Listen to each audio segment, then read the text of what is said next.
it makes me appreciate older tech and that Yeah. older tech mindset that much more, Mhm. because they had a focus on simplicity and repairability and just making stuff that worked.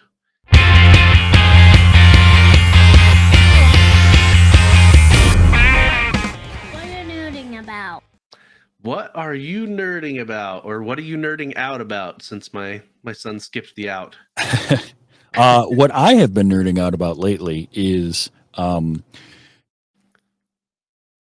lo-fi microphones, specifically like taking old tech, like an old phone or something, and turning it into a microphone I can run into my mixer and play around with. Use those old capsules. There's a litany of videos you can find on YouTube on how to do that, but you take like an old, desk phone, and it's got the carbon microphone in the mouthpiece.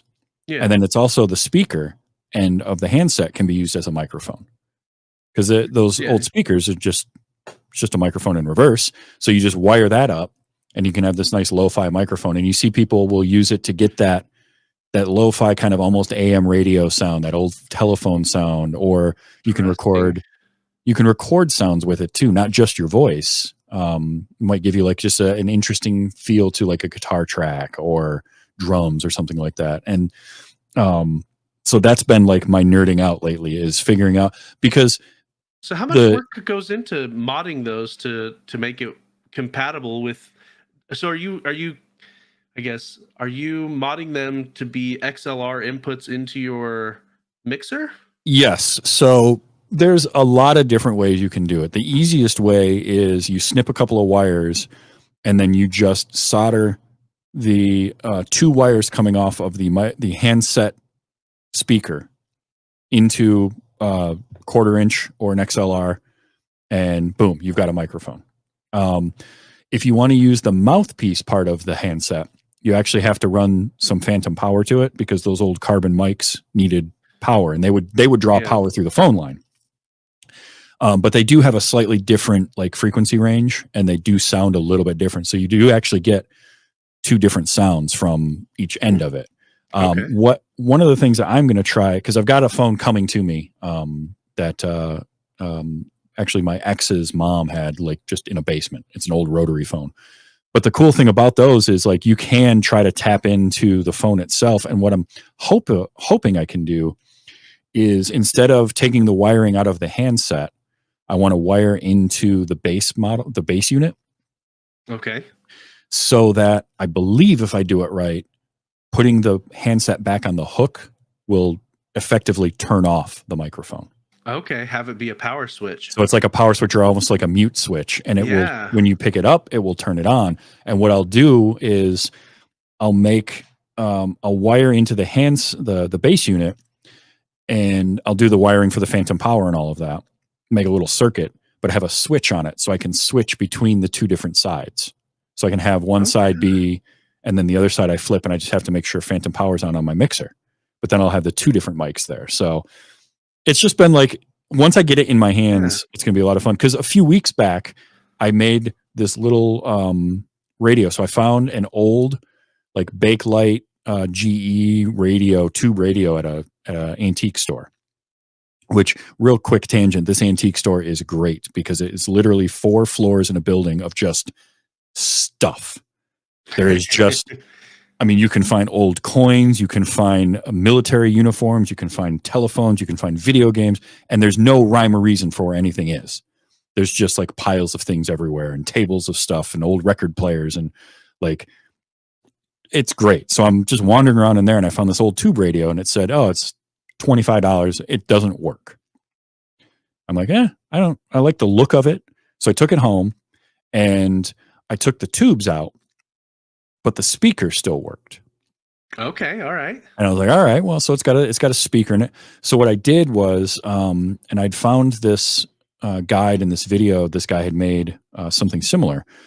Is a little circuit board MP3 player, and it literally just plays MP3s off of a micro SD card, or you can set it up with a like a USB drive. And it has on the board the buttons for play, pause, skip, forward, and backward. But if you don't do anything with it, if you just put an SD card in and put power to it, it will just start playing whatever's on the SD card. Okay. And it will play it in a continuous loop.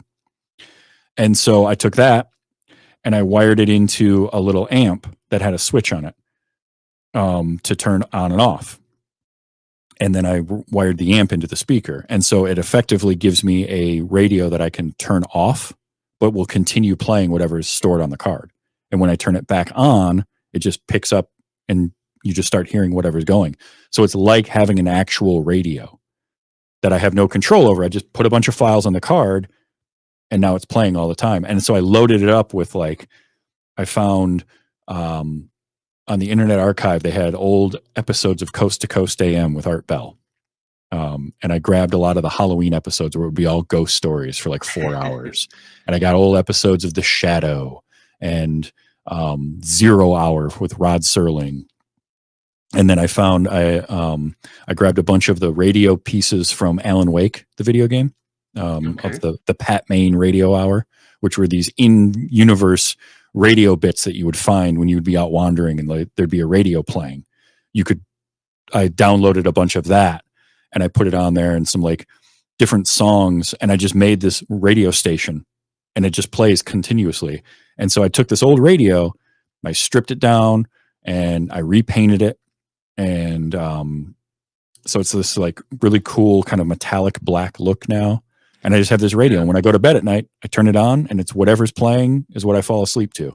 And sometimes 3 o'clock in the morning, I'm woke up to Rod Serling's voice talking about something. It's a little jarring, but I've gotten used to it. But that was that's what kind of put me down this path. Was I saw this thing. And I'm taking these old, these old tech things and repurposing them in a way that is both modern, but a retro thing too. Yeah. Well, what this makes me sad in some respects, because the tech that's coming out now, because there's such an extreme emphasis on planned obsolescence and companies being able to brick stuff remotely, we won't be able to have nearly the amount of opportunities of repurposing and retrofitting things like that in the future with current tech. And so, I was just thinking, 20, 30 years down the line, a lot of the stuff that's coming out nowadays, you couldn't even come close to doing anything like that with it because they've made stuff harder to repair. They've locked stuff down. They've made it brickable remotely. And so it makes me appreciate older tech and that older tech mindset that much more, because they had a focus on simplicity and repairability and just making stuff that worked. Yeah. And it was a different, obviously manufacturing tech was different. They couldn't make things as small as they do now. Yeah. So that plays a big part into it, because one of the things that I will do with my job, I occasionally get old hardware back from our clients.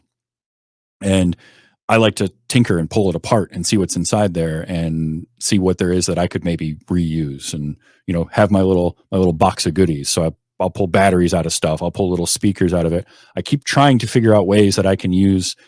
We get these LCD touchscreens, and I want to figure out a method to repurpose that, because I think that I could do something with it with either an Arduino or a Raspberry Pi or whatever.